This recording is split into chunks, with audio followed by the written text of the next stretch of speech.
Joining us now is Jen Easterly, Director of the Cybersecurity and Infrastructure Security Agency, known as CISA. Jen, let's talk about this because now there's reporting that there is going to be another instance where there's an official assessment by our government, federally, that Russia put out another fake video, or I guess it's a fake video purporting ballots being ripped up in Pennsylvania County. Yeah, absolutely. Well, great to be with you all.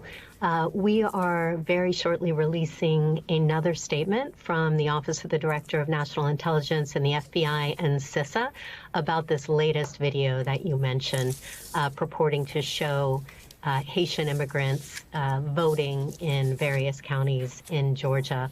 When we first saw this video, the team came together to do a forensic analysis and an assessment, and we can definitively report that it is Russian produced and specifically designed to go viral to undermine American confidence in the security and integrity of our elections. And it's not a surprise, Andrea, because we have seen them doing this throughout the last several weeks and months. We expect this to go on in the coming days up to Election Day and likely in the weeks and months afterwards. This is all about spewing disinformation designed to undermine trust in our elections and to sow partisan discord. And we cannot allow our foreign adversaries to have a vote in our democracy.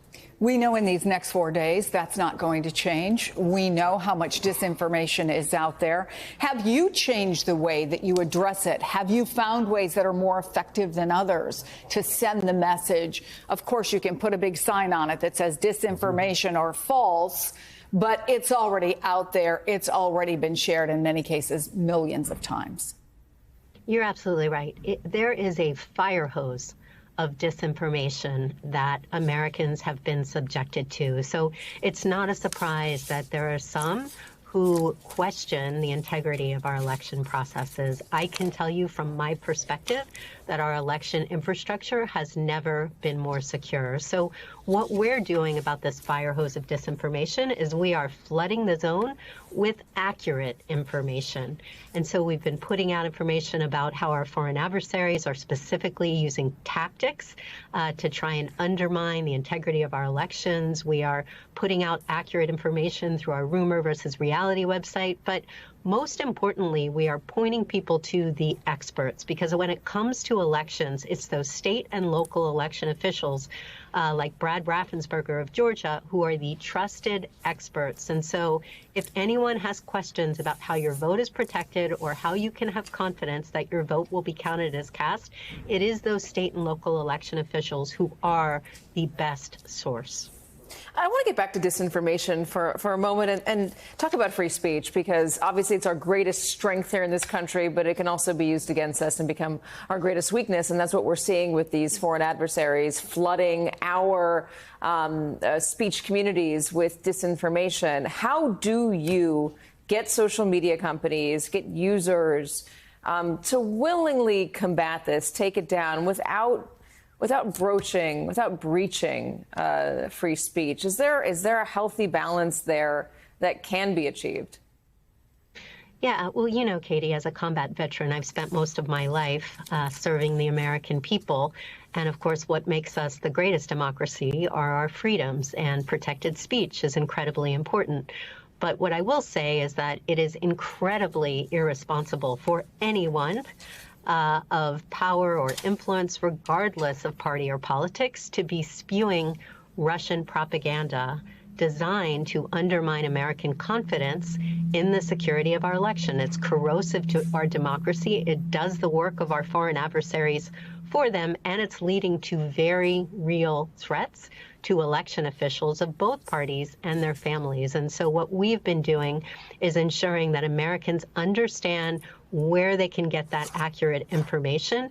And it's by going to state and local election officials. We're not going to be able to prevent this fire hose of information, but it can be overcome if we continue to flood the zone with accurate information. Yeah, you got to get buy-in, though, from Americans. And sometimes it's hard to reach those Americans who maybe want to believe something that they see online, or Americans who might be benefiting from it. There was a story about the Republican who was working with Russia to put out fake information.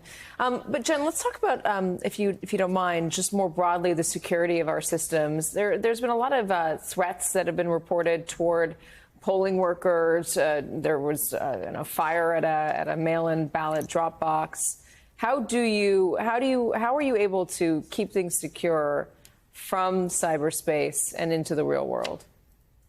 Yeah, it's a great question. And by the way, on all of the propaganda out there, enragement equals engagement. And rage is interesting, facts are boring, but it's really incredibly important for Americans to understand the facts when it comes to the security of our election infrastructure. For the last 3+ years, I have been on the ground with state and local election officials of both parties. I know how tirelessly they work to ensure that every one of their citizens' votes are counted as cast. Now, why do I say that? The facts, Katie. First, voting machines not connected to the internet, so very hard to hack something that is completely offline. Secondly, over 97% paper ballots, including all the battleground states. That means there is a paper record that can be verified if there is any question about the outcome of the election. Finally, election officials have put in place multiple layers of safeguards, and that includes cybersecurity protections, physical access controls, pre-election testing of equipment, and post-election audits to protect that election infrastructure from compromise. So when I say that election infrastructure has never been more secure, that's why I say it. But we should all recognize that an event as complex as this one, where you have hundreds of thousands of election workers, tens of thousands of polling places, 150 million plus Americans voting, there are going to be things that go wrong.